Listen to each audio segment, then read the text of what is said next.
Los ovnis están ahí. Son una realidad incuestionable, aunque aspectos tan fundamentales como su origen, la fuente de energía que utilizan y las intenciones de sus tripulantes sigan pendientes de respuesta. Su procedencia extraterrestre, pese a lo exótica que pueda parecer, es hoy por hoy la única sostenible. Nadie hay en este planeta capaz de una tecnología semejante, y mucho menos hace 50 años, cuando el fenómeno pasó a ser noticia frecuente en los medios de comunicación. Esa deducción inevitable es al mismo tiempo la mayor objeción desde un punto de vista científico. Nuestro conocimiento del universo no abre la posibilidad a tales viajes. Es obvio que hay alguna forma de recorrer tan enormes distancias, puesto que ellos están aquí.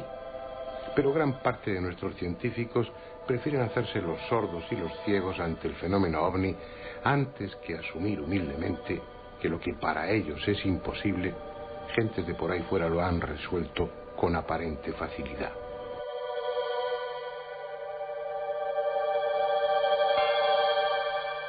En el fondo da igual.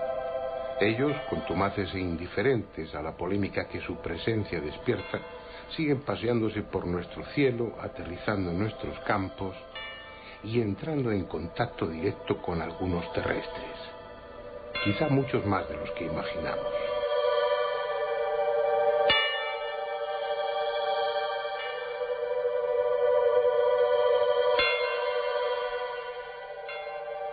No hay forma de saber si George Adamski fue o no el primero de los contactados, pero es quien ocupa ese lugar en las hemerotecas.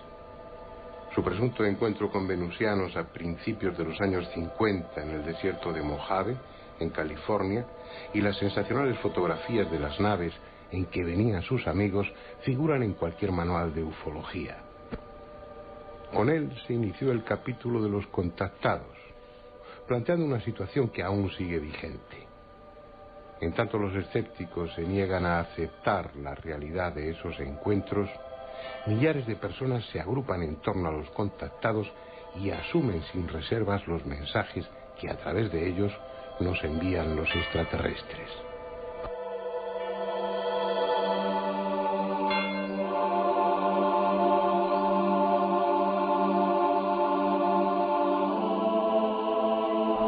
Mensajes que nos advierten del peligro nuclear, de los desastres ecológicos que estamos provocando, del riesgo de una nueva guerra mundial, etcétera, etcétera, etcétera.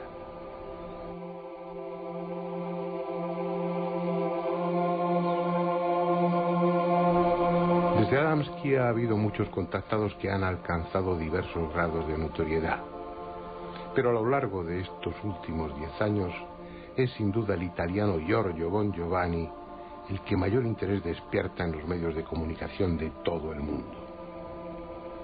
Su popularidad le ha permitido acceder a las más diversas instituciones militares, políticas y civiles, incluidos el Alto Estado Mayor de Rusia y la ONU, para dar a conocer el mensaje que le ha sido confiado. Probablemente uno de los factores que más ha influido en esa aceptación son sus estigmas.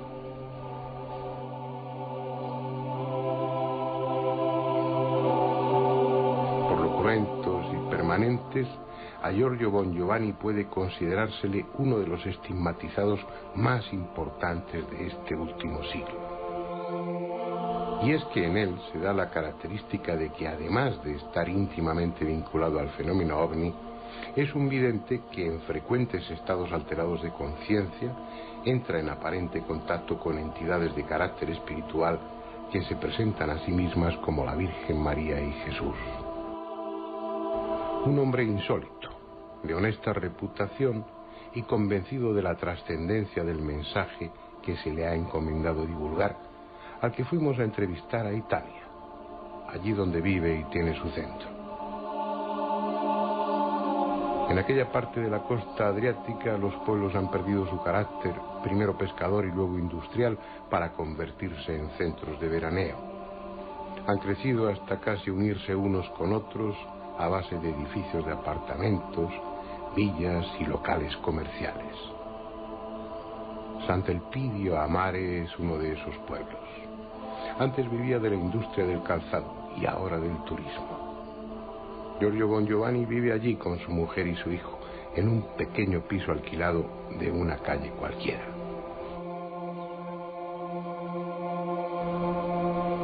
Esa mañana, como casi todas, había sangrado por sus estigmas.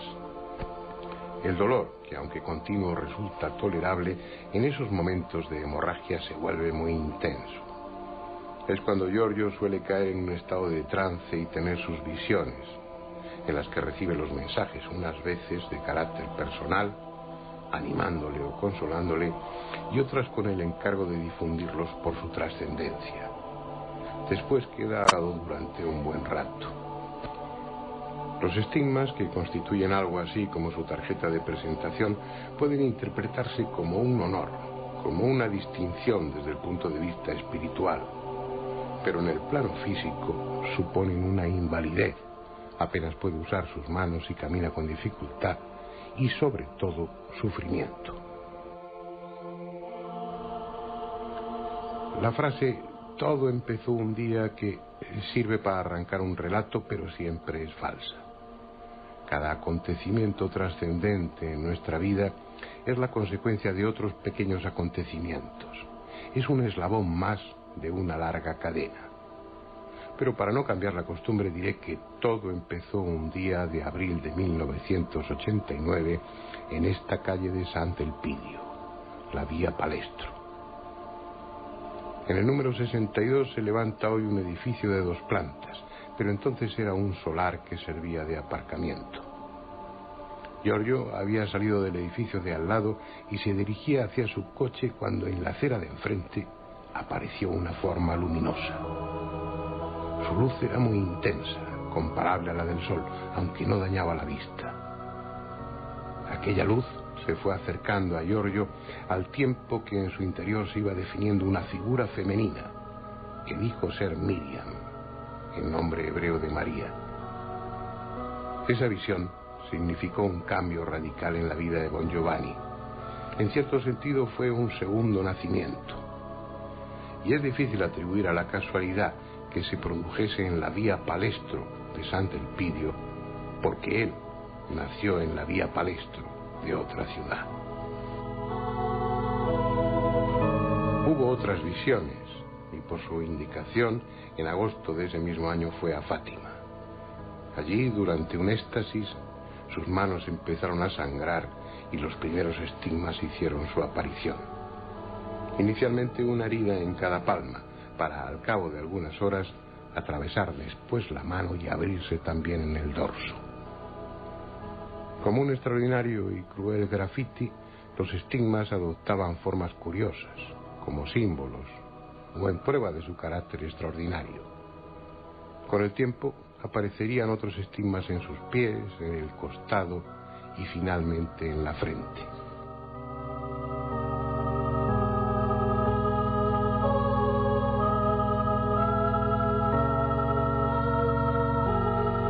En varias ocasiones han sido estudiados por los médicos, comprobándose que cuando sangran, lo que sucede diariamente, la sangre que emana de esos estigmas se coagula en unos segundos, contra toda lógica. También es imposible médicamente que, pese a llevar 10 años abiertos, no haya signo alguno de infección. Sea cual sea su origen, extranatural u obra de su inconsciente, lo cierto es que los estigmas de Giorgio Bongiovanni constituyen un fenómeno clínico inexplicable. Otra peculiaridad más de este moderno mensajero de los dioses es que en él se unen lo religioso y lo extraterrestre. Ya antes de haber tenido su primera visión de carácter místico y sus estigmas, formaba parte del centro de estudios de la fraternidad cósmica, creado en torno a otro célebre contactado, Eugenio Siragusa, y estaba convencido de que los extraterrestres nos visitan con la finalidad de orientarnos, potenciar nuestra evolución y, sobre todo, advertirnos del camino equivocado que sigue nuestra sociedad. Una advertencia que también está contenida en el tercer secreto de Fátima, aún no desvelado por la Iglesia. Entonces la misión fue esta, difundir el mensaje de Fátima y esta relación con los extraterrestres, porque adentro del mensaje de Fátima hay una parte, la parte final, el secreto en el secreto. Entonces la misión fue esta, difundir el mensaje de Fátima. Y esta relación que con los extraterrestres, porque adentro del mensaje de Fátima hay una parte, la parte final, el secreto en el secreto, porque el mensaje de Fátima ha sido secreto, pero diplomáticamente la Iglesia Católica lo hizo conocer a través de unos papas, trámite unos papas, que Papa Juan Pablo VI, Papa Juan XXIII y este mismo Pablo han hablado en formas diferentes y diplomáticamente del secreto de Fátima.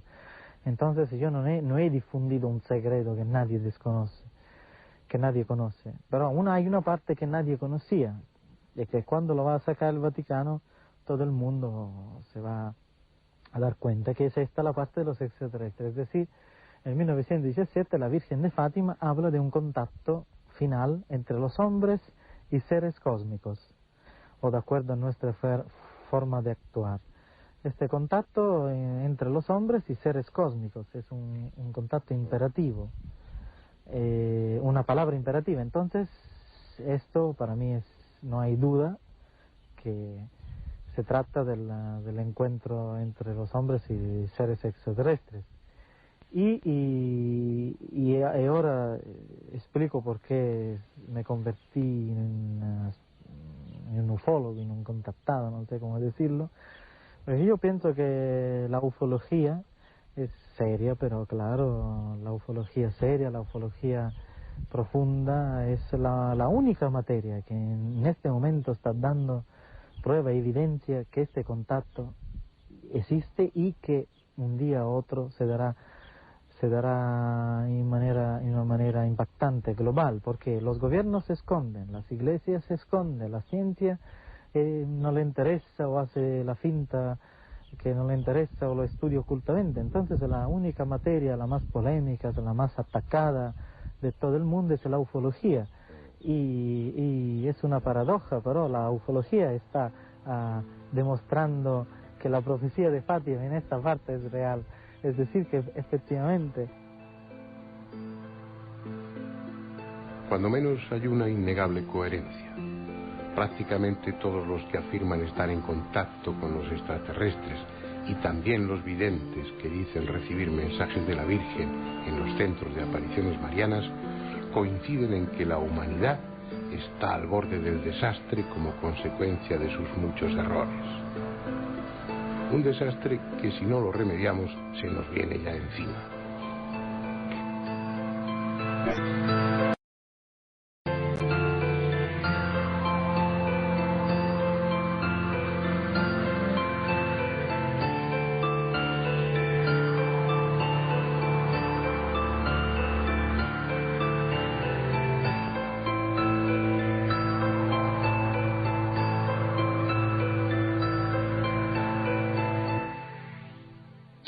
Bien, como les habíamos prometido hace algún tiempo, repetimos invitados, repetimos tema, aunque enfocándolo desde otra perspectiva, buscando otro aspecto diferente del fenómeno OVNI. Los invitados de derecha a izquierda: Andrés Rivera Asturi, como siempre. Javier Sierra, como siempre, director de la revista Más Allá, investigador del fenómeno OVNI y de otros muchos fenómenos, y ya con una sólida experiencia y un prestigio reconocido. Juan José Benítez, escritor, periodista, el investigador del fenómeno OVNI más conocido.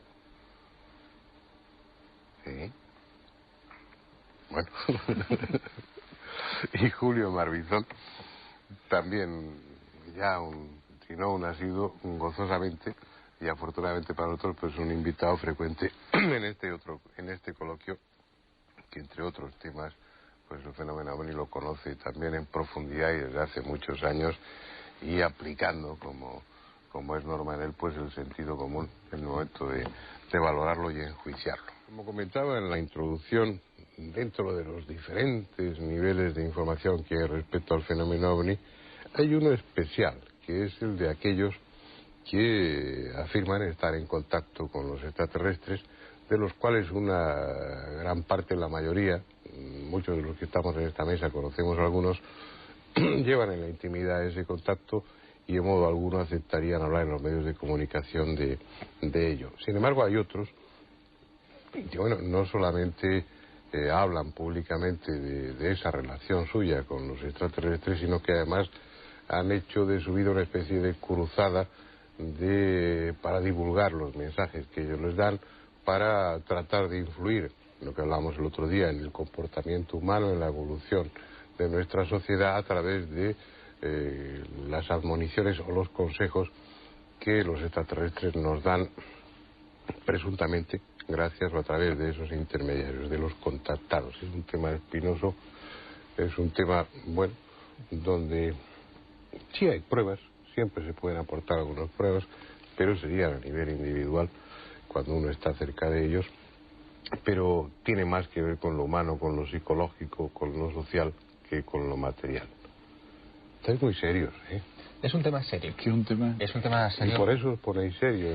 Pues hombre, sí. Circunspectos, claro, diría yo. No, es que yo creo que nos da miedo. ¿Os da miedo? Nos da miedo porque, como tú decías muy bien, es un tema espinoso y es uno de los escalones, no sé si más altos o más bajos del fenómeno OVNI, muy complejo. Es decir, si ya el tema OVNI es difícil, entrar en si es cierto o no es cierto que determinada persona está o no en contacto con estos seres, a mí personalmente me abruma y sé que hay pruebas, algunas pruebas. Eso te iba a decir, tú lo conoces bien, pero un poco anticipándoselo a nuestros espectadores, que bueno, el otro día en el otro coloquio Javier comentaba pues lo de Montserrat, bueno, la cita era a través de un contactado. Vosotros, con toda seguridad, yo lo sé, tenéis experiencias a ese nivel donde se han producido avistamientos y estabais allí no por casualidad, sino porque el contactado había dicho que en ese lugar se iba a producir ese día.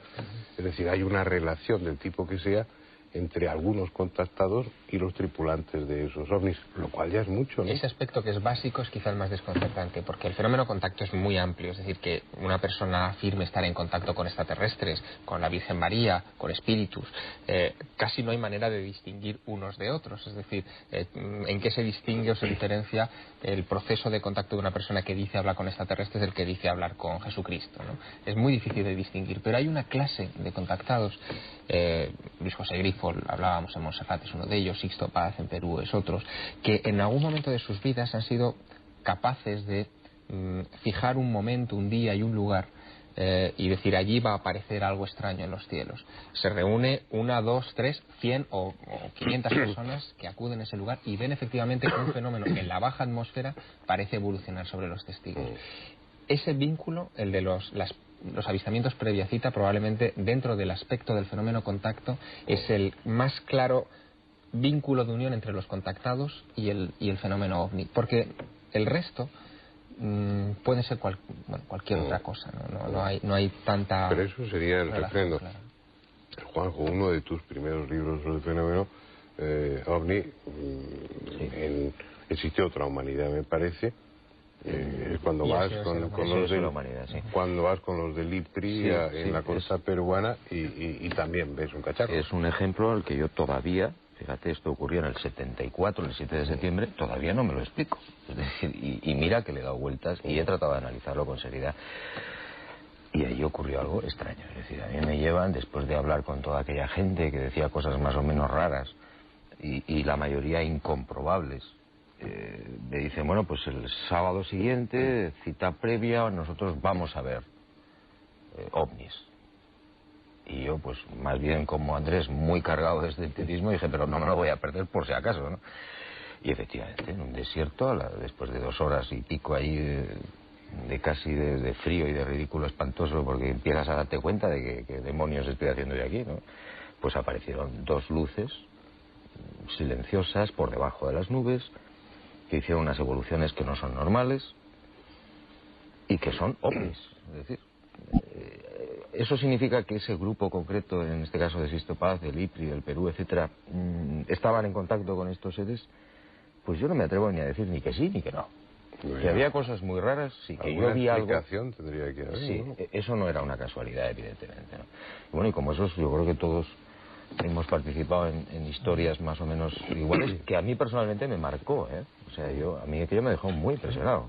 Claro, otra cosa es aceptar que lo que dice el contactado que te ha llevado a ese lugar de la cita sea absolutamente cierto. Es decir, sabemos que hay un vínculo entre esa persona y los tripulantes de los ovnis, o por lo menos de esas luces que aparecieron allí, pero no podemos llegar a la conclusión de que todo lo que dicen esos contactados con respecto a los tripulantes sea rigurosamente pero de alguna manera eso significa un apadrinamiento o una concesión de los tripulantes de esos ovnis hacia esa persona.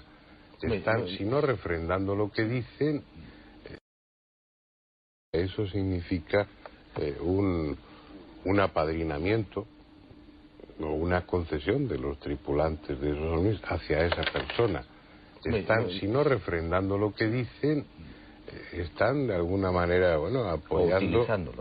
O utilizándolos. Tú también has tenido, Julio, experiencias de esas. Y tú lo sabes muy bien también. No, pero contémoslo algo. Digo, no, que no lo sabes. Que no lo sabe. Por ejemplo, yo tenía una contactada en Sevilla que nos citaba a la gente. Y cuando citaba los nombres de las personas que iban a ir, ocurrían cosas. Si le metíamos a alguien que no estaba en la lista, dejaban de ocurrir cosas. Y una de las noches más interesantes posiblemente, hubo dos fundamentales, una que viviste tú y otra que no viviste, pero una de las noches más interesantes fue la que, sin decirnos exactamente el sitio, nos decía que era en tierra de aluvión, que estaba cerca del mar. Total, que buscando encontramos cerca de lo que está el Rocío, la ermita del Rocío, cerca, en las dunas de Matalascaña, encontramos allí una zona de tierra de aluvión, de tal que entraba dentro de las condiciones que ella ponía. Además tenía gracia porque la duna que estábamos era conocida como la mata del difunto, o sea, que también tenía un nombrecito como Alteza. Y fuimos aquella noche, paramos allí el coche y esta mujer que tenía escritura automática empieza con la escritura automática y empieza a decir que no es exactamente el sitio, que el sitio está más lejos, no muy lejos, pero que es donde emana el agua. Nosotros no sabíamos que efectivamente muy cerca, en el Pico del Loro, hay unos manantiales de agua dulce que van al mar, que salen de las dunas y van al mar. Yo no los conocía siquiera, o sea que no los conocíamos ninguno de los que estábamos allí. Y además yo empecé a pensar en la simbología mariana, y el Rocío no es una simbología de agua, donde mane agua, no hay un manantial de agua como en otras apariciones marianas. Luego no encontramos. Y entonces nos dijo, bueno, de todas maneras nos van a dar una pasada. Y de pronto, sobre las dunas apareció una luz verde preciosa, un color verde intensísimo, precioso, que fue completamente horizontal, paralela a las dunas completamente, apareció y desapareció. En principio yo pensé en una bengala, honradamente yo pensé en una bengala, pero la bengala lógicamente horizontal completamente no es posible. Entonces había un destacamento de la Guardia Civil cercano, subiendo la mata del difunto. Nos fuimos a él, subimos a él, hablamos con los guardias civiles y preguntamos si había posibilidad de que algunos barcos tiraran. Aquí no tira nadie bengala, nosotros no hemos visto bengalas nunca. Hasta ahí llegamos, esa fue una de las veces. Otras veces llegamos hasta fotografiar la imagen, que en otro programa que hicimos aquí tú decías, yo tenía uno en la cabeza que no vi. Sí.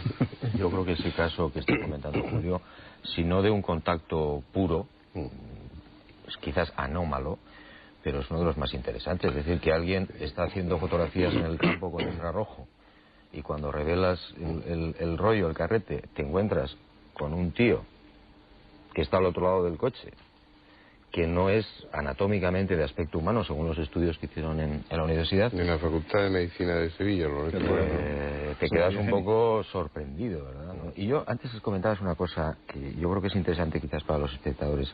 Yo creo que desde el punto de vista técnico, puramente técnico, no creo que haya demasiadas dificultades para que estas civilizaciones se pongan en contacto con quien quieran. Mira, yo me estaba acordando de un caso que no es de contactado, pero que me parece que ilustra un poco que no hay demasiadas dificultades para, si ellos lo desean, hacer un contacto. Hubo un caso precisamente en Manises, en Valencia, en el año 79, en noviembre del 79, salió un caza.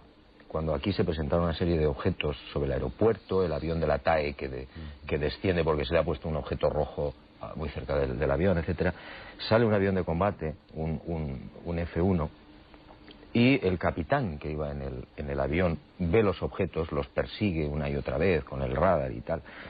Y Fernando Cámara, que era el capitán entonces de este avión de combate, nos contaba a muchos investigadores, que él en algunos momentos trata de filmar lo que tiene delante. Entonces hay unas décimas de segundo desde que él piensa voy a filmar hasta que aprieta físicamente el botón, unas décimas de segundo. Bueno, pues ya estaba bloqueada la filmadora.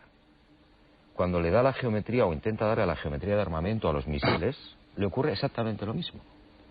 Cuando le quiere dar al radar que lleva el avión para detectar el ovni que tiene delante, sobre Valencia o sobre Mallorca más o menos, le bloquean el radar. Es decir, Fernando decía, eso fue lo que más me asustó.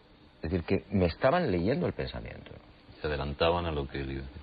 Bueno, yo guardo un respetuoso silencio hasta ahora y voy a dar mis teorías, no, mis dudas, no mis teorías. A mí el tema de los contactados es un tema que me parece terrible. Me parece mucho más terrible el de los abducidos, el de los que los pillan contra su propia voluntad, que también por lo visto se dan casos. Hay una mezcla que no termino de entender entre religiosidad, que tú la apuntabas un poquito, y tu amigo, que a mí no me cae nada bien, ya lo sabes, con Giovanni, por ejemplo, y todo esto, lo de la escritura automática, es decir, son normales los contactados porque todos hacen cosas raras. Entonces ya, cuando todos hacen cosas raras, pues también me mosquean, ¿por qué no? Ya, pero el hecho de ser normales no quiere decir que estén enfermos. No, quiere decir, pero hacen escritura automática, cosa que yo habitualmente los martes por la tarde no hago. Ya, no, pero es que hay un proceso, por ejemplo, estaba hablando Julio de esa contactada de Sevilla, tristemente desaparecida, que además era una mujer encantadora. Yo estuve durante años manteniendo una relación epistolar y vis a vis, nos veíamos de vez en cuando en Madrid, pero me llenaba de cartas, folios y folios y folios, que bueno, en un principio uno piensa en una fase hipomaníaca, en algo que hace que su pensamiento esté acelerado. No, hay todo un proceso en ella de aprendizaje, de incorporación, que es algo que además a ella le desborda, es algo que te deja perplejo, que te asusta, ¿eh? No, pero la vocación moralizante, no, es una reacción perfectamente humana. Yo lo dejo ahí sobre No, es perfecto. Además es un asunto preocupante, ciertamente. Pero yo creo que es una reacción perfectamente humana ante lo desconocido. Es decir, esta gente se enfrenta ante algo que no es capaz de entender y trata de encuadrarlo dentro de unos esquemas si los extraterrestres vienen de parte de Jesús de Nazaret, por ejemplo. Hay mucha gente que vincula o mezcla el caso con Giovanni, es uno de ellos. Es decir, trata de enclavarlo dentro de su patrón cultural. Y ahí es donde se da esa moralización en muchos casos, ¿no? Pero siempre, y cuidado, yo creo que casi siempre, si no siempre, casi siempre, eso se da en los casos de la gente que quiere contarlo. El que no quiere contarlo no tiene moralina detrás. Sí. Además hay otra cosa importante, y es que antes de hacer una investigación conviene saber cuál es el estado psíquico o psiquiátrico de la persona. Es lo primero que hay que investigar, porque si te encuentras de entrada con que el señor tiene problemas de equilibrio mental, automáticamente lo desechas. Lo que a veces ocurre... Yo pienso que se hace mal, creo que es una actitud demasiado expeditiva. Pero bueno, es que... Te digo que para tenerlo en observación y con dudas, porque es que muchas veces se mezclan las dos cosas. ¿Pero y qué haces? En ocasiones, ¿no? ¿Qué haces? Volvemos al problema. Pues tratar de discernir lo que corresponde a su patología y lo que corresponde a la realidad, lo cual no siempre es fácil. Ya. Pero bueno, se puede... Pero además tenemos un problema, Juanjo, siempre, que hace falta un profesional que sepa de estos temas y que nos ayude, porque esto nos manda a un psiquiatra corriente y lo más seguro es que la den pastillas. Claro. El caso de la contactada de Sevilla, yo se la di a Fernando y Fernando me dijo, investiga. Pues seguí investigando porque me dijo, tiene interés la cosa, sigue investigando y seguimos investigando, ¿no? Y perdona porque me meto con los No, te diría que no, la mayoría de mis colegas, la actitud de ese nivel, no diagnostican una psicosis porque alguien oiga voces o porque haya visto cosas raras. Hace falta muchos más elementos de juicio para eso.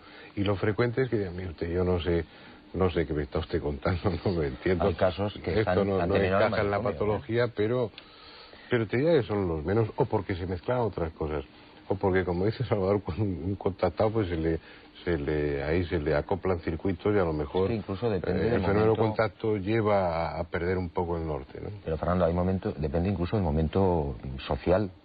Por eso yo recuerdo 2 casos en la época de Franco que el señor no tuvo ningún tipo de contacto, simplemente vio una nave en la carretera y lo contó. El hombre estaba muy asustado y acabó en el manicomio. Claro, pero acabaron los dos en el manicomio. Si acabó en el manicomio solo por eso, es obvio que los que tendrían que estar allí ingresados fueron los psiquiatras que le dieron. Supongo que habría alguna razón más que esa, ¿no? En principio no, el señor estaba muy asustado, había visto en una carretera de Palencia un objeto muy luminoso, es decir, un caso más, y el hombre lo contó. Yo creo que cualquier persona, y fíjate, eso yo creo que Juanjo y Julio me darán la razón, cualquier persona que haya tenido un encuentro cercano con un ovni, cercano, no ver una lucecita lejana en el cielo, a esa persona se le han cambiado los esquemas mentales para el resto de sus días. Cuanto más cuando hay una aproximación o una comunicación o un intento de comunicación. Depende del nivel mental de la persona, ¿eh? Yo conozco a gente que ha tenido encuentros, y vosotros también, con humanoides, por ejemplo, que los han metido dentro, han hablado con ellos. Son gente de un nivel cultural no excesivamente alto y sus vidas han cambiado muy poco. En cambio, vosotros conocéis a un médico, por poner un ejemplo concreto de Canarias, que este hombre cambió radicalmente su forma de vivir. Es decir, yo creo que depende muchas veces de la sensibilidad de la persona y de su preparación mental, ¿eh? Y de las circunstancias, como tú dices, ¿no? Hay gente que, bueno, que está perfectamente adaptada a una forma de vida, a su entorno, a su trabajo, a su familia, y que la aparición de este elemento anómalo añadido, espúreo en su vida, es una especie de paréntesis, entra y se va, y él continúa haciendo lo mismo que estaba haciendo. ¿Y por qué no contactan con vosotros? Que estáis muy preparados y sería muy Eso es lo que tú no sabes. Eso te iba a decir. Ya empezamos ya como el otro día. Haciendo lo mismo que estaba haciendo. ¿Y por qué no contactan con vosotros? Que estáis muy preparados y sería muy Eso es lo que tú no sabes. Eso te iba a decir. Ya empezamos ya como el otro día. Eso es lo que tú no sabes. Por cierto, llevas unos anillos preciosos. Sí. ¿Podrías enseñarlos? Julio decía una cosa muy interesante, pero muy interesante. Pero yo si creo que vas a decir ahora que tú... Pero no me lo vas a contar, no me lo digas. Julio decía, con gran acierto para mí, de que los verdaderos contactados no hablan. Hay una cosa además... Sí, pero se está alargando. Ese es el problema. No dicen yo soy un contactado. Fernando lo ha dicho muy bien al principio. Hay dos tipos de contactados muy distintos. El contactado es el que dice que va a un sitio, dice que ve y vuelve convertido en un apóstol. Y el otro que de pronto, por lo que sea, por un mecanismo largo, muy largo, que va cambiando su vida por un sistema, por causas distintas, llega al convencimiento de que tiene un contacto con alguien. Y entonces ese lo que estás asustado. Claro, y lo que quieres contárselo, pero a un especialista, no a la gente. Lo quieres confesarse. Ir allí y confesarse con alguien que lo crea. Y liberarse de ese trauma. Y liberarse de eso. Y entonces, para demostrarlo, es cuando te dice, bueno, pues vamos a un sitio y lo vamos a ver. Y tú se vas. Pero ese hombre, esto está ocurriendo. Acordaos de casos como el de Claude Borilón, de Raël, un periodista deportivo francés, que tuvo un encuentro en el 75 y que terminó organizando una organización, por no utilizar otros términos peores, donde se dedican a tomar el sol desnudos o a tratar de comprar terrenos. No, eso no es malo. O a tratar de comprar terrenos en Jerusalén para esperar la llegada. Javier de los ovnis, está poniendo el dedo en la llaga, que yo creo que uno de los temas más interesantes para las personas que puedan ver estos programas. Y es que estén muy atentos, porque generalmente a veces de los contactados se derivan otras cosas que acaban en sectas, en multinacionales, en comidas de coco y en esclavitud moral, que son verdaderamente además con el tema del trágico. Milenio seguramente vamos a tener filosofía hindú, todo montado. Esa es una de las grandes tragedias del contactismo, que yo creo que es totalmente humano. Y luego hay otro aspecto que a mí me gustaría dejar sobre la mesa, y es cuando hay un contacto de verdad, o supuestamente de verdad, ¿por qué todos o casi todos los contactos son muy distintos? Es decir, lo que les dicen los supuestos seres a esos contactados, a uno le dicen una cosa, a otro le dicen otra, a otro otra. Entonces ahí empiezas a sospechar de que hay una manipulación y que somos una vez más una especie de experimento o de test. Esa es tu teoría de siempre. Esa es una teoría que además me parece muy inteligente. Yo no concibo que a un señor que se le aparece en el Perú y a otro en Corea o en la India les digan tres cosas distintas. Oiga, que la guerra va a ser en el año, la gran guerra o catástrofe, y esto se acaba en el año 80. Y a otro le dice no, en el 89. Y a otro dice no, en el 99. Y al final, nada de nada. Juanjo, mírame a los ojos. Pero mírame seriamente. ¿Tú has hablado con algún extraterrestre? Que yo sepa, no. Mejor dicho, rectifico, te estoy mintiendo, pero ha sido inconscientemente. Yo creo que sí he hablado. Pero sin tú saberlo. No, sí, conscientemente. O sea, has hablado. Sí. No, cuando he dicho que yo sepa no, es porque los que estamos aquí sentados, todos y muchos investigadores, en las infancias han ocurrido cosas extrañas. Y ahí es donde yo he dicho que yo sepa no, porque no soy muy consciente de esa historia y creo que ninguno. Sí. Pero ahora ya mayor sí tengo cierta seguridad, no pongo la total seguridad, cierta seguridad de que he podido hablar con una mujer que podría estar ocupando un cuerpo, y que no es un ser humano. aunque lo es físicamente. Julio, ¿tú? Yo no, hablar conscientemente con un extraterrestre no, honradamente no. Pero sí lo que decía Juanjo al principio, no me importa contarlo, es decir, desde mucho tiempo tuve un sueño repetitivo que me veo chico, con 5 años, 6 años, en la habitación que yo tenía, que ya tenía mi cuarto para mí, saliendo, subiendo a la azotea de mi casa y mirando al cielo donde se ve un ovni. Y entonces siempre digo, no cabe.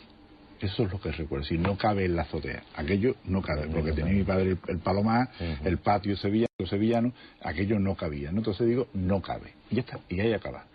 Ese sueño repetitivo me ha salido, y por desgracia, lo diré porque me da igual, no tengo ningún tipo de complejo ni nada de eso, cuando se publican los libros intrusos y cosas de ese tipo, hablan de que todos estos contactados suelen presentar en los muslos, en las piernas, un sueño repetitivo, y además suelen presentar en los muslos, en las piernas, como si le hubieran quitado un trozo de una cuchara. Yo lo tengo. No te voy a pedir que te bajes los pantalones ahora porque obviamente... Además mis piernas ya no están para enseñar. Y mi último, porque doy por hecho que Fernando sí ha hablado, es más, doy por hecho que él es un extraterrestre. ¿Tú has tenido un contacto? ¿No? También mirándote a los ojos. Mirándome a los ojos, porque si no mentís. Yo creo que no. Pero te decir por qué quería todo. Porque, bueno, ellos dicen no, yo creo que no. Pero vamos a ver, somos prudentes en ese sentido, pero porque cuando comienzas a hablar con gente que ha tenido este tipo de experiencias, hay gente que recuerda las experiencias muchos años después de que han sucedido. Hay como una especie de amnesia. Hay un mandato, incluso sí, ellos dicen que hay un mandato de... o hay una instrucción deliberada donde a la persona en cuestión se le dan instrucciones para que no recupere esa memoria hasta pasado un tiempo, o bien se trata de una defensa natural del cerebro. Es decir, el cerebro cuando se enfrenta a un hecho traumático, a un hecho que no encaja, tiende a sepultarlo en la memoria. Pasa con infinidad de personas que tienen accidentes de tráfico, que no recuerdan el accidente en cuestión por una la memoria selectiva que borra esto. Exacto. Pero y vosotros, esos encuentros que tú dices con esa persona y tu sueño, ¿eso es lo que os ha marcado después para que os dedicarais a esto en lugar de tú hacer consejo de ministros y tú dedicarte a pisobaras, punto? No, eso ha sido a posteriori, ¿eh? Es decir, cuando ya estás metido en la investigación es donde te das cuenta de que has tenido sospechas que ese caso podría ser. Y luego, como decía Javier, puede que empieces a refrescar la memoria con sucesos de la infancia que los tenías perfectamente olvidados. O tenías alguna niebla, un recuerdo extraño de que pasó algo pero que no lo tenías claro. Y bueno, yo he tardado 40 años prácticamente en tener medianamente claro lo que me pasó a mí a los 6 años. 40 años. Pero que no es anormal, es decir, yo creo que eso le pasa a muchísima gente, ¿eh? Y la manía de quitarnos trozos de cuerpo o de ponernos cosas, ¿a qué viene? Porque esa es otra historia. Eso de que te quiten un trozo de cacha es... No tengo ni idea. Pero tú te falta de verdad. Sí, luego te lo enseño, hombre, no te preocupes. Palabras no, además lo podrás tocar si no te da asco, pero... No, pero el tema de los... A mí me Mira, te voy a decir un poco una cosa, sobre el tema de los abducidos. a tus espectadores que tengan algún tipo de duda o de recuerdo nebuloso de que ha podido ocurrir algo en la infancia o algo así, que se revisen las piernas. Ay, por Dios. Pero ¿y qué tenemos que encontrarnos? Lo que dice Julio. Que nos falta como un... Como si en un flan, con una cucharilla, le quitas un trocito. Es una cosa limpia. Exactamente, sin cicatriz, absolutamente nada.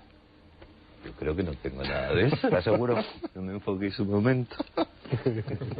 Ay, qué miedo, por Dios. O sea, entonces imagínate, ahora lo que acabas de decir tú, en casa todo el mundo mirándose las piernas y de repente hay un montón de gente que seguramente que tendrá eso. Oye, ¿será un antojo de la madre? ¿Como quien tiene un lunar o no? Mi madre dice que no, mi madre decía, la pobre ya muerta, decía que no recordaba aquello de chico. Es decir, que yo de chico no lo recordaba, que eso en la pierna sí, una vez me lo vio, pero ya... Yo te digo, este sueño es con 5 años. Benítez, ¿por qué nos dejas siempre estos problemas aquí? Hombre, hay que darle paso a la imaginación y a la capacidad de soñar y de salirse de la rutina diaria. Bueno, Hombre, tiene que estar asociado a lo que dice Julio, es decir, esa falta de tejido, algún recuerdo o algo que tengan, o algo muy claro, ¿eh? Porque a veces es muy clarísimo, es muy claro lo que les pasó, ¿no? Fíjate, en Estados Unidos que todo se contabiliza y se convierte en números o en estadísticas. Se hizo en el año 91 a través de la Fundación Roper, que es un instituto de sondeo o de prospección de opinión. Se hizo un trabajo donde se preguntaba a una serie de personas bueno, si tenían, por ejemplo, recuerdos de tiempo perdido, o sea, de lapsos de su memoria que no recordaban, si tenían cicatrices extrañas en su cuerpo, la sensación alguna vez de haberse elevado por encima de la cama, una serie de cosas, o haber visto luces extrañas dentro de sus habitaciones. Y el resultado final de aquel sondeo, que duró varios meses en las principales ciudades norteamericanas, arrojó un resultado sorprendente, y es que un 2% de la población norteamericana, que es muchísima gente, son más de 3 millones de personas, habían tenido síntomas, digamos, relacionados con esta clase de experiencias. Los americanos son muy raros. Son raros, pero es un dato interesante a tener en cuenta, ¿no? Bueno, las ojeras no significan nada. Tener bolsas en la bolsa. Ya empezamos. Estamos derivando el tema hacia... Uy, qué miedo. Bueno, algo que implicaría, sí, un contacto, pero no en el sentido que estábamos dando a la palabra. Probablemente haya muchas personas que en su experiencia, en su niñez, hayan tenido algún tipo de vivencia de esas características, y a no repetirse, pues lo han dado por olvidado sin más, o lo han olvidado realmente, ¿no? Y permanece ahí en el archivo de su memoria hasta que un día, por cualquier circunstancia, aflore, ¿no? Pero estábamos refiriéndonos a los contactados, que además divulgan algún tipo de mensaje, que parecen desempeñar un papel, si no importante, por lo menos un papel interesante dentro del fenómeno, y a los que no se les puede atribuir toda la responsabilidad, que además divulgan algún tipo de mensaje, que parecen desempeñar un papel, si no importante, por lo menos un papel interesante dentro del fenómeno, y a los que no se les puede atribuir toda la responsabilidad. Es decir, estoy de acuerdo en que hay una contaminación cultural y uno puede interpretarlo, valorarlo de diferente forma, pero el contacto en cualquier caso no procede de ellos, es decir, el contacto procede de los de arriba. La voluntad es de ellos. Eso es muy viejo, Fernando. Es decir, claro, antes se les llamaba profetas, y son santos y están en la Biblia y están. Pero oiga, usted analiza lo que dice la Biblia, si es que lo que dice la Biblia es verdad, que yo tengo muchas serias dudas. Pero bueno, Ezequiel, el otro, en fin, toda la saga de profetas, aparecía una luz, aparecía no sé quién, le decía, que digas, que te digo, tal cosa. Es lo que le dictaban, nada más lo Eran dictaban contactados, ¿no? Lo que pasa es que, bueno, ahora, si alguien sale en ese plan, directamente al manicomio, ¿no? Que no, hombre, que no, el manicomio no hay manicomio, ya no hay manicomios. Ahora con esos problemas y otros más añadidos, ¿no? Además ya no quedan manicomios apenas, ¿no? Estáis todos sueltos por la calle. Pero bueno, estamos locos, gracias a Dios. Vamos a hacer una pausa para la publicidad y luego después lo veremos para ver, y tanto en el pasado, tanto esos profetas a los que tú aludes con buen criterio como estos nuevos apóstoles, nuevos profetas, bueno, ¿por qué son utilizados como lo están siendo, aparte de lo que ellos pongan de su propia cosecha?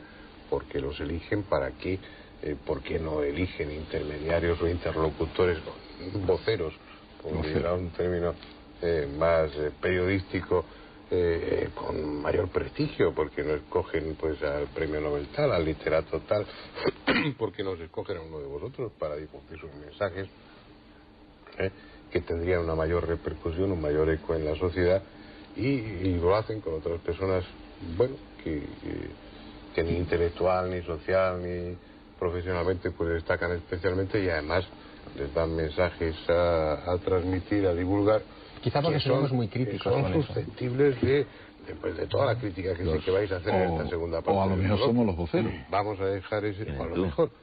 Todos. Pero fíjate que el problema todos, está en que a lo mejor no estamos viviendo, sino siendo vividos.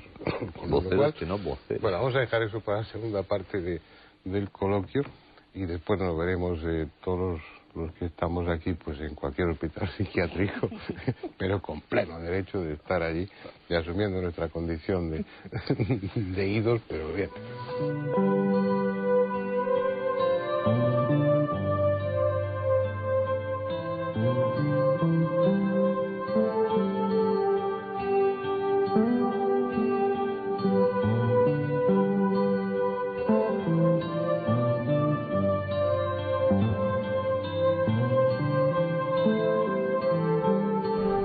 Alrededor de Giorgio Bongiovanni se han ido reuniendo gentes venidas de Italia y de otros países.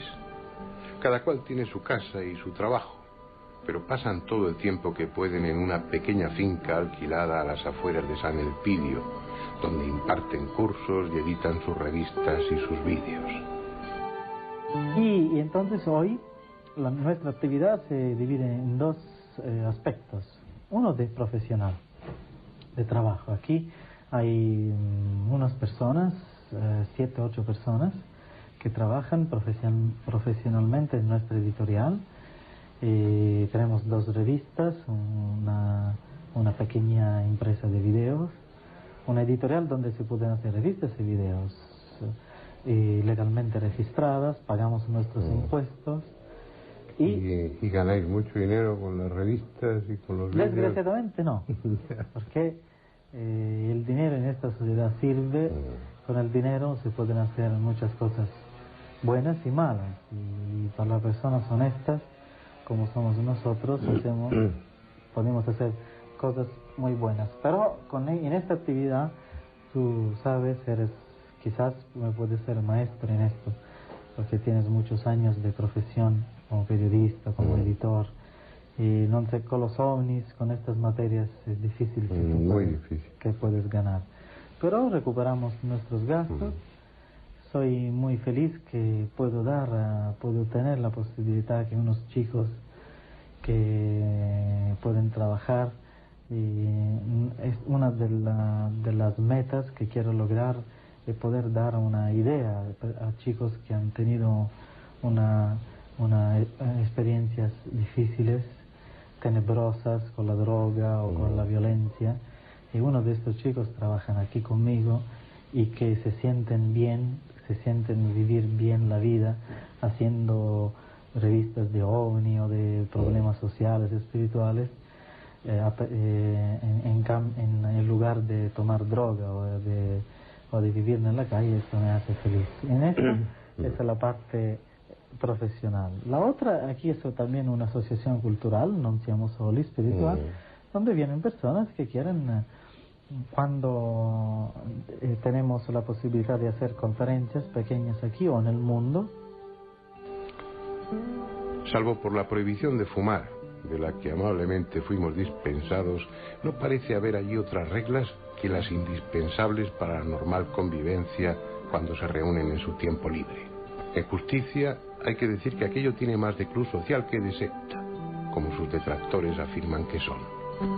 Abiertos y acogedores, sin actitud fanática alguna, constituyen un grupo heterogéneo de las más diversas edades y formación, unido en la creencia de que los mensajes recibidos por Bongiovanni son auténticos y merecen ser divulgados lo más ampliamente posible.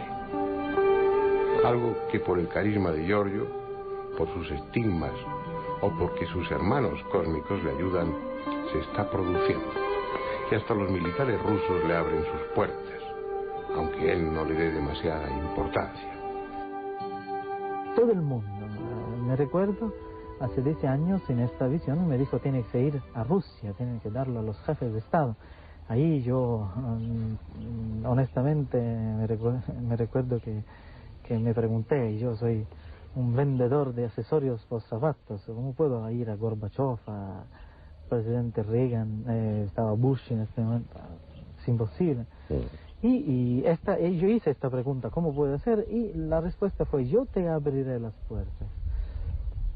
Ahora, haciendo revisionismo, mirando atrás, efectivamente ha sido casi un milagro encontrarme con personalidades. No he tenido grandes entrevistas, pero sí he podido hablar íntimamente, casi íntimamente, con unas personalidades del mundo y preguntarle, hacer entrevistas y darle este secreto de Fátima.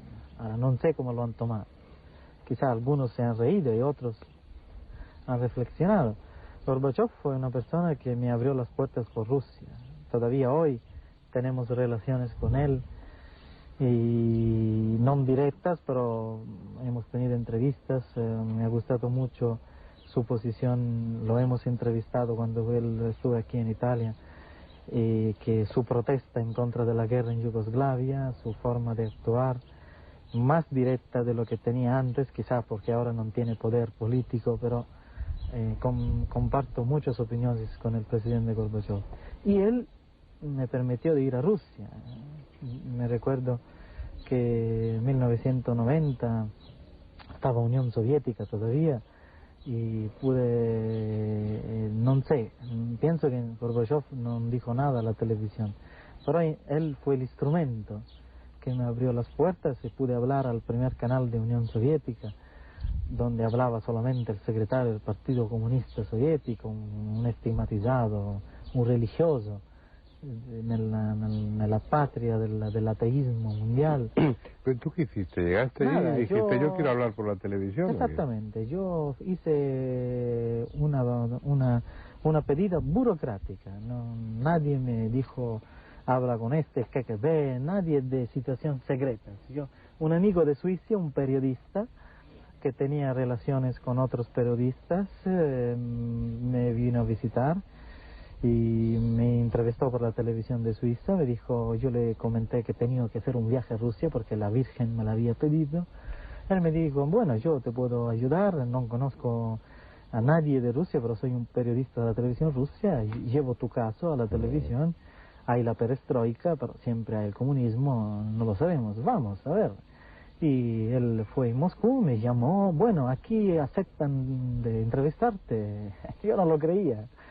Y toma el avión y hice el programa. Empezó ahí mi relación con Rusia, gracias a este programa, que lo vieron 100 y pico millones de personas. Ahí se acercaron después científicos, astronautas, ahí empezó mi relación con Rusia. Después, por 2 años no pude ir porque se provocó el golpe de Estado, pero siempre mi relación ha sido muy positiva.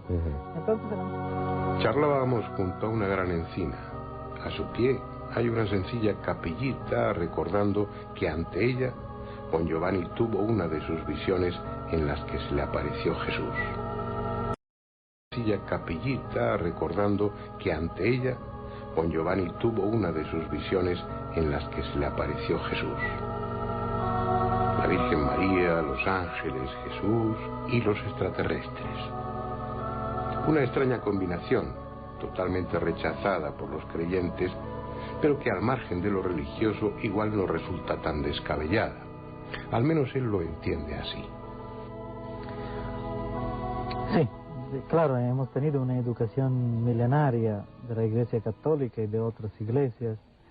Entonces las figuras de Cristo, de la Virgen, de los santos han sido puestas en lugares determinados y si una persona, un místico, una persona tiene una visión y después habla de seres cósmicos, se puede crear confusión. Entonces, para explicar bien, voy a intentar, porque no es fácil explicarlo a las personas, a todos nosotros que hemos tenido esta cultura milenaria y a veces un poquito reducida, no universalista, universal. Y yo estoy convencido, mi opinión es que hay seres divinos, para empezar. ¿Qué quiere decir eso, divino? Seres divinos significa que hay seres que trascenden la vida humana, seres que han participado a la creación humana, seres que compenetran con sus inteligencias a planetas, a soles, a galaxias mismas. Es decir, inteligencias individuales que tienen una forma humana parecida a la nuestra o también diferente de acuerdo a la evolución química y biológica que se ha desarrollado en sus planetas. Aquí tenemos el carbonio, quizá en otros mundos pueden tener el silicio, otros elementos primarios químicos que dan forma a otros cuerpos humanoides. Pero creo también que hay seres muy parecidos a nosotros en otros planetas. Entonces, estos seres creo que son más evolucionados que nosotros por el sencillo hecho que llegan hasta aquí. En definitiva, la cuestión es, como tantas veces ha sido a lo largo de la historia, personas que reciben mensajes de entidades situadas en un nivel espiritual supuestamente superior al nuestro, que asumen el compromiso de divulgar ese mensaje y que, como prueba de la realidad del contacto, presentan alguna capacidad o don extraordinario. En el caso de Giorgio Bon Giovanni y sus estigmas. Lo que sucede a partir de ahí ha dependido y sigue dependiendo de la oportunidad y contenido del mensaje y sobre todo de la fe de los demás. La mayoría de los mensajeros y sus comunicados han pasado al olvido sin pena ni gloria, pero unos pocos han cumplido con creces su objetivo, influyendo decisivamente en la historia de la humanidad.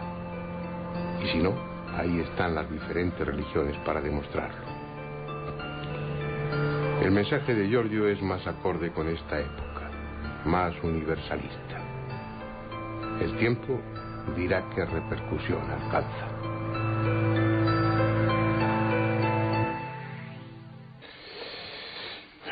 Bueno, mientras estaban imponiendo la publicidad, los anuncios, aquí en la mesa hablábamos de cosas. Suele suceder esto. En los intermedios se comentan algunas cosas que me parece que conviene traerlas al coloquio, que son muy interesantes. No recuerdo si eras tú, Juanjo, o quién, o yo mismo planteábamos la posibilidad de que, bueno, de que nosotros también estuviéramos desempeñando un papel, una misión dentro, era Julio. Lo he dicho yo. Dentro de todo eso. Si lo dices será por algo. Hombre, lo digo por razón. ¿Por qué razón escribe Juanjo 35 libros, 30 y tantos libros de OVNI? ¿Por qué razón doy yo 2000 conferencias o más, sin broma, sin decíamos, que superan posiblemente las 2000 de OVNI en instituto, universidad, en sitios donde la gente hay que abrirse la mente? ¿Por qué? No somos los voceros, esos normales, es decir, no los que no traemos un mensaje, un tipo de no, pero sí estamos hablando de algo, hablando de una forma normal, viendo que somos personas normales, que hablamos de cosas normales, y a la gente eso debe llegarle. Posiblemente estamos movidos por hilos, no lo sé, pero posiblemente. Yo me acuerdo de cuando Javier Sierra tendría unos 10 o 12 años, yo conservo cartas que él me mandaba y unos boletines que hacía a Ciclostil, que es una cosa muy antigua que había antes, sobre el fenómeno OVNI. Horror. Y lo yo conserva. Está muy bien, y yo ahora me digo, fíjate la trayectoria, que no es muy larga, pero la trayectoria que lleva Javier Sierra. Es decir, ahora es director de una revista que se dedica a estos temas, ha investigado muchísimo, y yo recordaba aquellos dibujitos que él hacía y aquellas pequeñas investigaciones en su zona, en su Castellón, etcétera, ¿no? Estoy totalmente de acuerdo con Julio. Es decir, aquí alguien mueve los hilos, queramos o no queramos. Y yo, personalmente, ya ha llegado un momento en que no me da pudor. Es decir, bueno, pues muy bien. Pues tú cuando escribís, cuando investigáis, ¿os sentís de alguna forma, no te voy a decir como los profetas, dictado, esto es lo que me ha dicho, yo lo transcribo y tal, pero hay una especie de necesidad que no se puede controlar, que es muy sutil lo que os pregunto, pero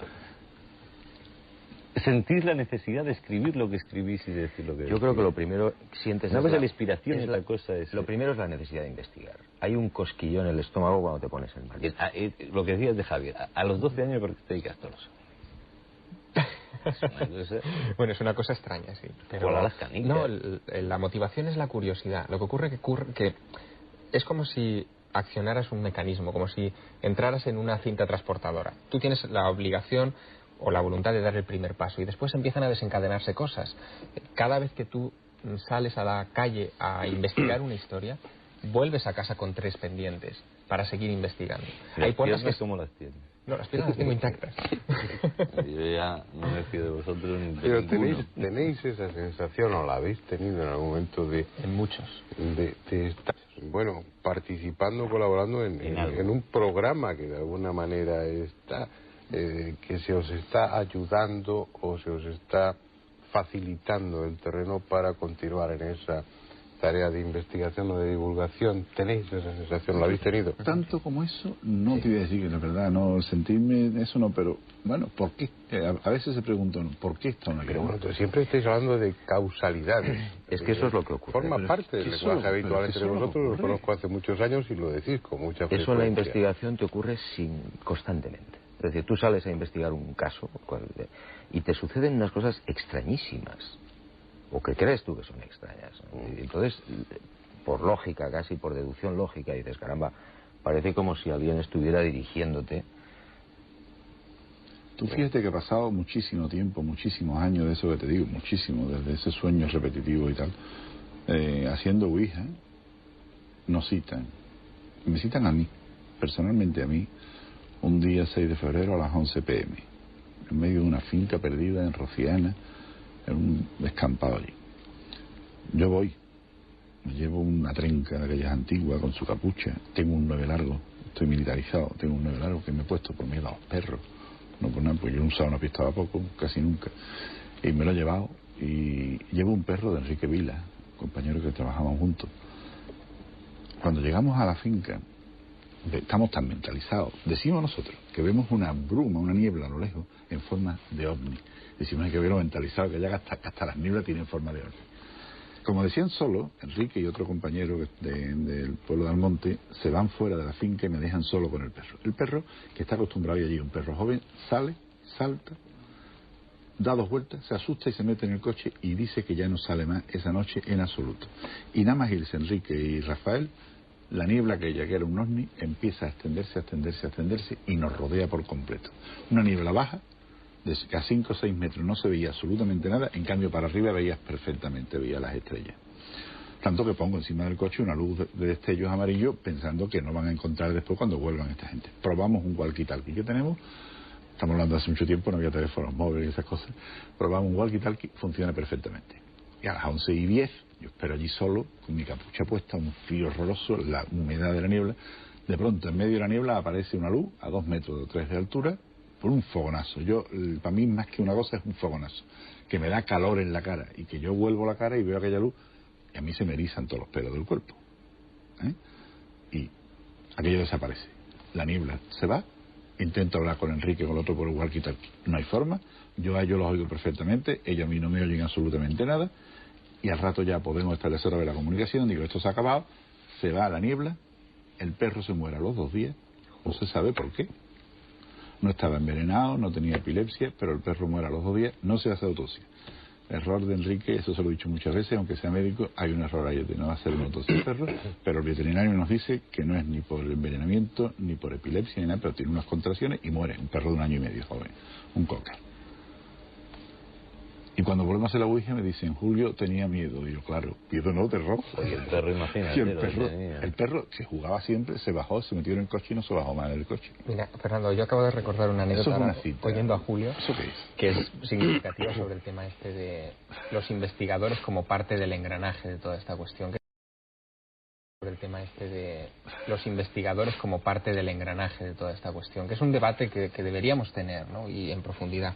Yo recuerdo claramente una ocasión en la que yo decidí colgar los hábitos ufológicos, ¿no? Decir, ya, yo, bueno... Hasta aquí hemos llegado. Exacto, había empezado muy jovencito, llega un momento en que tengo que empezar mis estudios universitarios, la carrera de periodismo en Madrid, llego a Madrid en el año 89 para comenzar a estudiar y decido colgar los hábitos. El primer día, en mi colegio mayor, ocurrió una cosa sensacional. Yo había mandado una carta a todas mis amistades diciendo que yo lo de los ovnis para el verano, que me dejaran tranquilo, que tenía que sacar mi carrera. El primer día de clase, yo voy a clase por la mañana, a las 8 de la mañana, atiendo a las clases y vuelvo con los apuntes debajo del brazo para empezar a estudiar como un buen chico, lo que no había hecho nunca, ¿no? Entro en el colegio mayor y un señor que yo no conocía de nada, un compañero allí del colegio mayor, se me queda mirando y me dice, oye, ¿te has enterado que ha aterrizado un ovni en Rusia? Fue el día que se dio la noticia de aquel famoso ovni que había aterrizado en Voronezh en el parque público. A los 15 minutos, las 5 líneas del colegio mayor estaban sonando para llamarme, de gente que me conocía, evidentemente, que estaba metida en el tema ovni, y a los 20 minutos todo el mundo sabía que había un pirao ahí en el colegio mayor que le encantaba el asunto de los ovnis. No pude dejar el asunto de los ovnis en mi vida, nunca más. Son cosas, son casualidades. Pero vosotros sois normales dentro de lo que cabe, sois entrañables y todo lo demás, pero tu amigo Bon Giovanni, que yo la tengo un poco tramada con Bon Giovanni. A mí este tipo, que le salen estigmas, que hace una especie de predicación donde mezcla conceptos rarísimos, donde quien le rodea, bueno, han creado ahí una especie de mito de medio secta, de medio raro, que te amenazan, te escriben, te dan la lata por si los llevas y todo. decir, a mí déjame de copla, ¿no? ¿Por qué le salen los estigmas a la gente No lo sé, en la palma de la mano y no en la muñeca? Cuando Por no lo se menos puede- que a ti te falta un trozo de pero pierna. cuando no se puede crucificar a nadie por la palma. Pues porque, hombre, mi explicación es la esa, ¿no? Porque uno ha visto toda la vida así Luego no lo mandas de arriba, ¿no? No, claro, lo va a mandar el de arriba. Es un problema psicológico, de costumbre. De costumbre y de Siempre cultural. Quiere decir, crucificados por aquí. crucificados por aquí. No, y oiga, ya crucificados está. por aquí. Por eso, claro. Y bueno, ¿pero qué opináis de eso? Yo la verdad es que lo he investigado poco, pero inmediatamente toda esa parafernalia de los estigmas y de todo esto me echa un poco para atrás. Lo digo sinceramente, o sea, no tengo nada en contra de él, pero me quedo un poco en la reserva, es decir, por lo menos los contactados que yo conozco no se han comportado o no se comportan así. Es decir, a lo mejor resulta que es una de las nuevas tácticas o sistemas que tiene. Creo que es una forma de llamar la Yo atención, soy más duro. de dar que hablar, ¿no? Yo soy más duro. Todos aquellos contactados que tienen estigma, que salen a la luz pública y demás, no me interesa. Me interesa el otro contactado. Fernando, Que hablábamos de ahora voy a ser yo de presentador y tú de invitado. Porque Fernando es bastante, hombre, no defensor, pero sí le cae bien Bon Giovanni.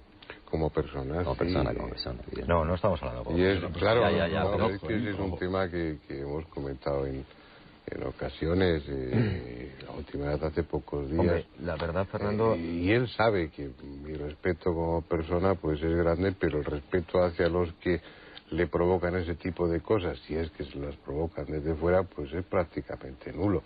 Yo disiento respecto a esa forma de actuar. Me parece que hay otras, pues las de otros contactados, que no requieren del sufrimiento, porque Bon Giovanni lo pasa realmente mal. es que yo creo que hay Es dos decir, cosas. esas llagas brutales, las de los pies son tremendas, Pero hay dos como son las cosas, de las manos, pero eso, bueno, como médico pues puedo entender el papel que puede tener el subconsciente en la génesis de los estigmas y demás, pero sea motu propio, sea sugerido o inducido desde fuera, a mí me parece una barbaridad.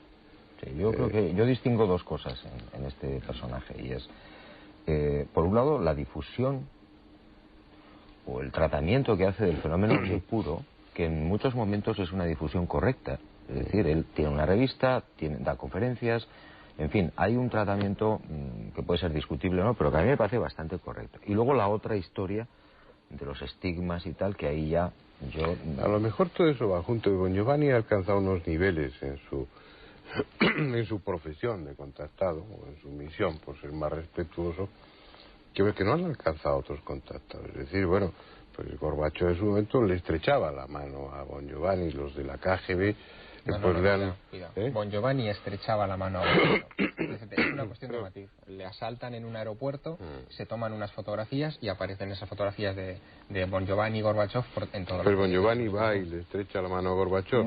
Pero Bon Giovanni va a la Unión Soviética y se mete por la fuerza en la base aquella donde están los de la KGB. Supongo que le dejaron entrar y que de alguna manera pues fueron ellos los que facilitaron ese encuentro. Claro, pero es lo que decía Es decir, Juanjo. es algo, ya no entro en, no sé si sus relaciones públicas o sus consultores de marketing, Yo sus creo que hay mucho estrategas, marketing ahí. pues utilizan unos recursos del tipo que son. Pero ha conseguido cosas que bueno, que a lo mejor si no hubiera tenido esos estigmas aparatosos, a lo mejor no había conseguido.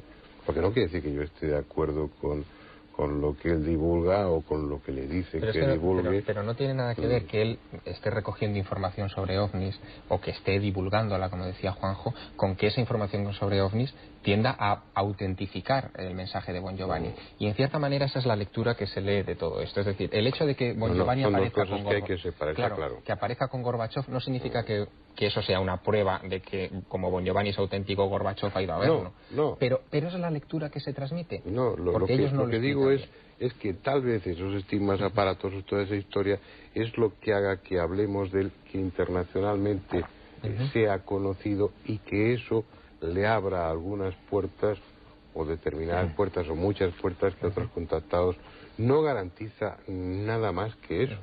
no autentifica el mensaje que él difunde, ni siquiera autentifica que realmente esté en contacto con otras entidades. Como yo no las he visto, pues no lo sé. Pero me refiero que a lo mejor todo ese ropaje, toda esa teatralidad, todo ese aspecto aparatoso de los estigmas sea lo que contribuye a que él tenga acceso pues a otros estamentos que los otros contactados no han llegado ni mucho menos. Es un arma de doble filo, ¿eh? Sin duda. Es decir, hay gente que sí, como tú dices, que puede sentirse atraída o no sé, y otras gentes que automáticamente rechazan. Sí. Como en la Rusia comunista debieron alucinar con Bon Giovanni. Eso me sentó con los estigmas, eso es evidente. Hombre, algún día tenías que dedicar un programa al fenómeno humo de los contactados, que yo creo que está muy mal investigado. Ese tipo de contacto es un poco lo que Julio decía, es decir, ahí quizás que no hay misticismo, o no, vamos, supuestamente contacto, ¿no? Sino elementos científicos, o supuestamente científicos, escritos con una documentación que no tiene nada que ver con iluminados y tal. A mí ese tipo de contactados sí me inspira más confianza. Pero sin embargo es algo que es muy frecuente dentro de los contactados o el mensaje que divulgan los contactados. Vamos, no es una exclusiva de Bon Giovanni ni mucho menos. Jesús como comandante de una nave espacial o cosas parecidas, ¿no? Tú mencionabas antes a los profetas clásicos como otra forma de contactados también. Esos mensajes eran fundamentalmente místicos. O más un contactado. Pero yo creo que hay, fíjate, en el caso de los profetas, o sea, Ezequiel, por ejemplo, cuando habla del avistamiento que él tiene de la gloria de Yahvé, y se cuenta en el capítulo 1 de Ezequiel, está mistificando algo que no puede explicar de otra manera, y entonces lo adorna y da características humanoides o humanas o divinas a los personajes que ve. El caso de Enoc, el libro de Enoc, por ejemplo, que es un apócrifo, es fascinante, porque lo que está haciendo Enoc es transmitir un conocimiento astronómico muy preciso sobre el movimiento del Sol alrededor del planeta, pero lo embellece hablando de ángeles, es decir, esto es una lección que quizás se podía aplicar a los contactados. Quizá los contactados estén recibiendo, o algunos de ellos, información científica, información técnica, pero que no son capaces de digerir y por lo tanto terminan mistificando. El error, los que son menos inteligentes son los que contactan con esos los contactadores. Que contacten, los contactadores que contacten con gente que es capaz de asumir eso. Es que yo creo que los contactados son muy a su pesar. No, claro. Es decir, si alguien lo elige, dice si es cierto, y lo eligen, son víctimas. Tú eres contactado y se ha terminado. Es decir, Moisés, el pobre, le tocó. Y a Moisés le dieron toda una relación civil, sanitaria, jurídica y religiosa que la transmitió. Lo que pasa es que nadie lo ve como un contactado, lo ve como otra cosa. Yo conozco una persona que en sueño recibe información, o piensa que recibe información.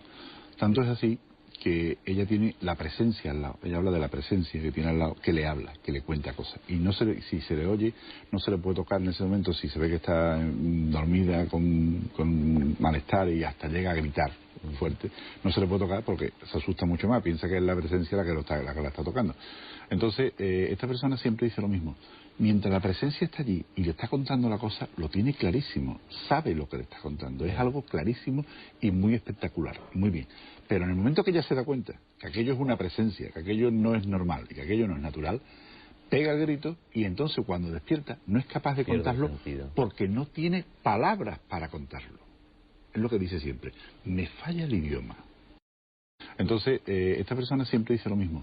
Mientras la presencia está allí y le está contando la cosa, lo tiene clarísimo, sabe lo que le está contando, es algo clarísimo y muy espectacular, muy bien. Pero en el momento que ella se da cuenta que aquello es una presencia, que aquello no es normal y que aquello no es natural, pega el grito y entonces cuando despierta no es capaz de contarlo porque no tiene palabras para contarlo. Es lo que dice siempre, me falla el idioma. No soy capaz de contar. Eso ocurre en cualquier sueño. Tú en el sueño ves una lógica absoluta y una coherencia de todo lo que sucede. Pero eres capaz de contarlo. Pero tú la cuentas. La lógica esa la cuenta, aunque sea ilógica. La cuenta. Iba yo con un caballo volando. O iba con un caballo volando. Pero no, que te falle el idioma para no ser capaz de contarlo. Pero lo que pasa es que os oigo y a pesar de que os quiero mucho, tú lo sabes, Juanjo, tú ya das por hecho, Moisés era un contactado, Mahoma otro contactado, Ezequiel no sé qué, la ballena era un hombre, el otro...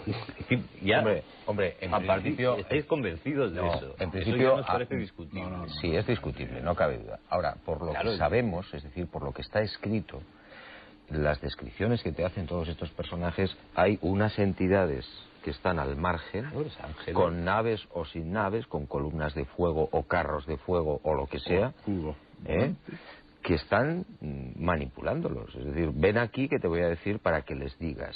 A mí me resulta tan difícil creer en un extraterrestre como en un ángel en todo caso.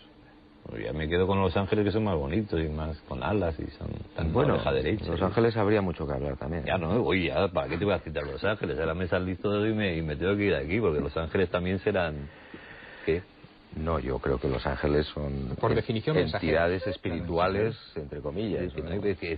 Son mensajeros. O mensajeros. Estamos ahí una cosa que parece que en la que estáis de acuerdo, y es que hay una elección. Es decir, oye, tú ven aquí y te vas, ya seas Moisés, ya seas Don Giovanni, seas Adamski, en el supuesto de que se le conceda también ese crédito, que a mi juicio también, porque no, es Porque normal. no, es más, perdona, hay fotografías hechas 20 y 30 años después de Adamski que son idénticas. Sí, las mismas naves, estoy de acuerdo. Pero bueno, ¿cuáles pueden ser las motivaciones? Hablábamos el otro día de cuáles son las intenciones de ellos, de qué papel jugamos nosotros en toda esa historia. Hace unos momentos pensábamos hasta qué punto vivimos o somos vividos, o se nos facilita el camino, o se nos marca un sendero más o menos ancho para que lo sigamos. Tiene que tener un sentido eso, es decir, ¿por qué escogen? ¿Para qué? Forma parte del experimento, es para que nos vayamos concienciando poco a poco, es para que hagamos alarde de nuestro sentido crítico y vayamos siendo capaces de desbrozar, de quitar, separar el trigo de la paja. Yo no, el tema de los contactados puede, perdona Javier, que no hable muy favorablemente de los humanos, de algunos humanos que voluntaria o forzadamente se ven obligados a desempeñar ese papel, pero luego no parece hablar muy a favor de los instigadores, así como en Moisés, pues no, todo aquello no hablaba muy a favor de tu primo Yahvé, pues aquí tampoco los mensajes de los contactados y la actitud de los contactados no parece reflejar o dar una buena imagen de los otros de ahí arriba, ¿no?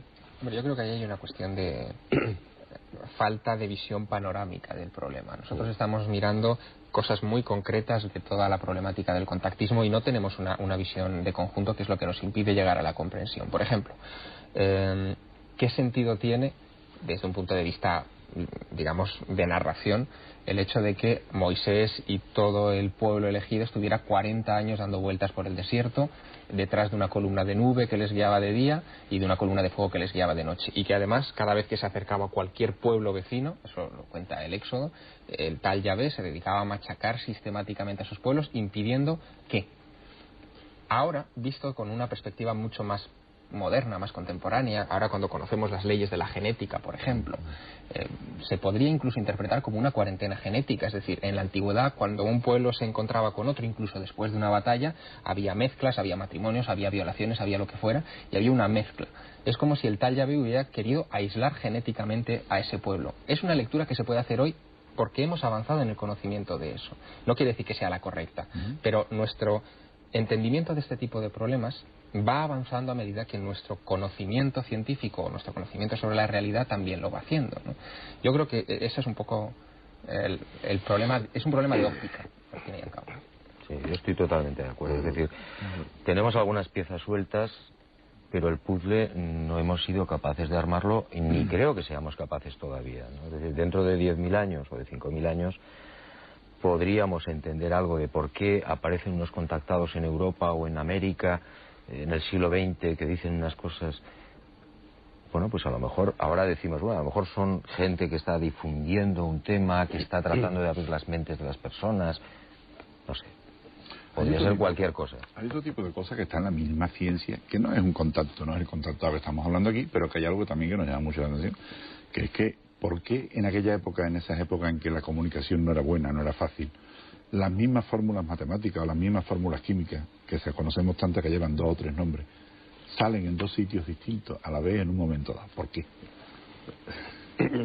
Pues es de la gran si no hay pregunta. comunicación, si no hay nada. Esos son Ya, contactados. ¿Se les ha imbuido algo? ¿Se les ha dicho por dónde hay que buscar el camino? ¿Se les ha inyectado? ¿Se les ha dirigido?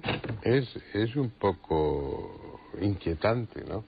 El que estéis tres especialistas en la materia, con sobrada experiencia, y lo que se esté barajando, lo que queda flotando aquí sobre esta mesa es la impresión de que, bueno, de que no estamos hablando de un fenómeno lejano del que somos observadores, sino que estamos hablando de algo en lo que estamos implicados no como personas, sino como especie, que estamos históricamente, tenemos que ver con esa historia. Ellos están aquí o nosotros estamos allí, formamos parte de lo mismo, pero en modo alguno es un fenómeno que, bueno, que comienza hace unos 50 y pocos años y esto es muy antiguo. Que, bueno, lo vemos, que si son materiales, que si no, que si dejan huellas, que si el radar los... los aspectos más interesantes están a nivel humano. Claro, y además es que tenemos siempre el sueño maravilloso de que somos libres. Y yo creo que eso no existe. Aquí no existe. ¿Y allí? Porque ellos tampoco lo serán. Habrá otros. Pues hombre, yo supongo que conforme se vaya avanzando en ese misterioso y largo camino hacia donde sea, hacia la divinidad o hacia lo que sea, quizás seamos algo más libres, puesto que tendremos más información. Ya, hombre, pero en definitiva la libertad es un sentimiento, es una sensación. Sí, os digo, un bello sueño. Aquí hablamos de muchos temas que implicarían que lo de la libertad, bueno, es más que discutible, ¿no? Si hay otro tiempo, otra dimensión desde la que contemplaros, estamos viviendo aquello que podemos vivir exclusivamente. Tenemos 1000 opciones constantemente donde elegir, pero siempre elegimos una, y por alguna razón. Es decir, bueno, lo que importa es tener la sensación de ser libres. Yo no me conformo con eso, a mí me gustaría serlo de verdad. Sí, y probablemente lo serás, o lo seremos. Cuando la calmemos. Pero no aquí, claro. Pero no está bien. No aquí. Bueno, es un tema muy, muy interesante. Espero que a ustedes también se lo haya parecido. Lo que está claro es que lo que comentaba hace unos momentos, el fenómeno no es algo que esté ahí, sino que está aquí mismo, dentro de nosotros, entre ustedes, formando parte de la historia humana y con unas... me venía a la memoria pues ese título, era de Andreas Kaiser, La granja humana. El muñeco humano. O el muñeco humano, la granja humana de Salvador, ¿no? Pero bueno, sin llegar a esos extremos, pero uno se queda incómodo con esa sensación de estoy formando parte de algo y que no me sé el guión, estoy haciendo un papel y no sé de qué va esta historia. En fin, las cosas son así, no de otra manera. Pues nada más, vamos a dejar el programa en este momento aquí y la semana que viene les esperamos con algún otro tema que deseo que sea de su interés. Hasta entonces, gracias a nuestros invitados y aquí les esperamos.